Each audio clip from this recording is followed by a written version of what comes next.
So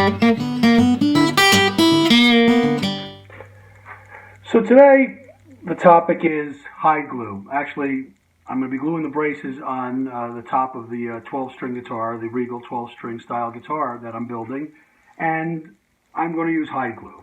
So I'm certainly not an expert on hide glue. I've only come to it maybe 4 years ago, using it in my 45-year career. 4 or 5 years ago, I learned to use it from a double bass maker.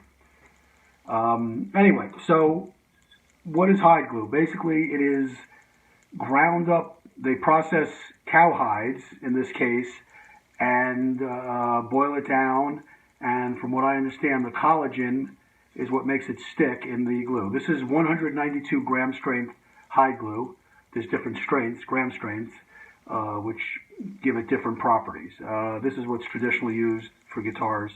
So after it's the process, the industrial process, they boil it down and then make these sheets and then grind it up into this, if you look at it, it's basically about the consistency of coarse sand, or let's say maybe like kosher salt, I would say, is about what it is, maybe a little less than that.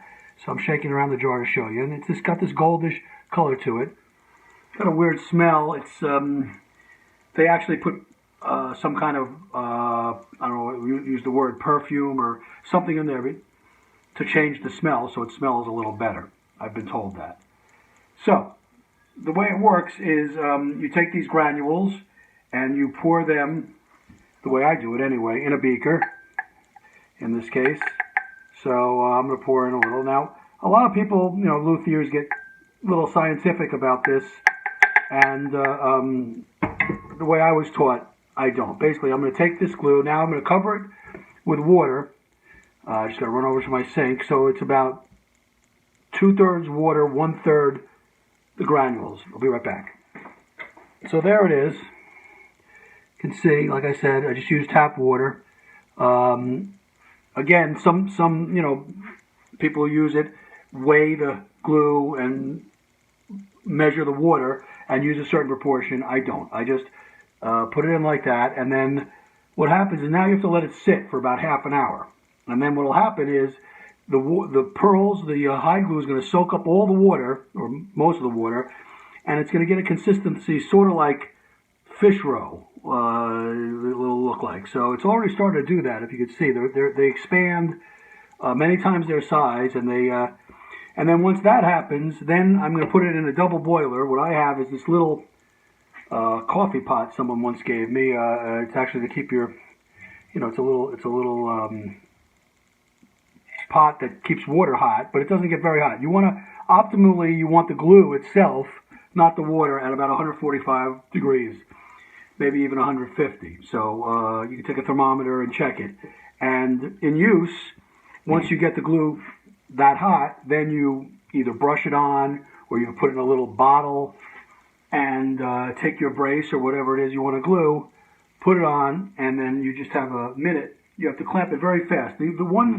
One of the main issues and why people shy away from the hide glue is that there's a very short window open time. The open time is only, a minute and a half, if that. Now, you can help that. There's a couple of ways you can increase the open time or make it work a little more, easily.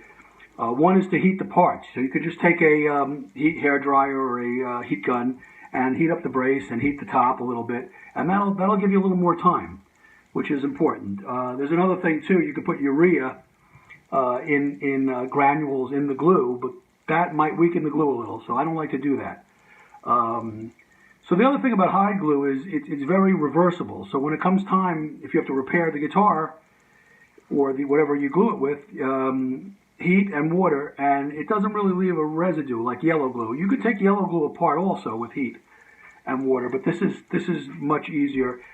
And also, if you have to repair something, you could add glue to it and it dissolves the glue, whereas with yellow glue or epoxy or anything else, you can't do that. So violin makers traditionally, like I said, double bass, cello, whatever, makers traditionally use this glue because they tend to take those instruments apart. They'll take the back, they'll pop the back off And one of the cool things about the glue, again, is it dries very hard. This is a so this just dried. Last time I used it, it was left in this beaker, and it dried. And here it is. And if you look at it, it's very it breaks like glass. I mean, when you break it, it's just not flexible at all, which you would think would not be that great, but it actually is, because especially in an instrument, some people believe that the vibrations, the sound vibrations, transfer better with this glue. But the other thing that's really good about it is that it doesn't have what's known as creep. And what creep is with yellow glue or white glue or any synthetic plastic type of glue, like for instance where you have the bridge glued on a classical guitar, there's just the strings are pulling on the bridge. Over time, yellow glue can creep. So it just like it sounds, it can actually elongate and stretch, and you can have a problem. Whereas this glue does not do that. It just is so, the crystalline structure is so hard that you don't really have to worry about that. So that's another advantage of it. So, and that's why I like to use it for top braces, because the pressure, the pull on the thing, I think is it's gonna last longer. And I think it's, as far as the sound, jury's out on that one. Anyway, so next video I will be gluing the braces with hide glue on my guitar.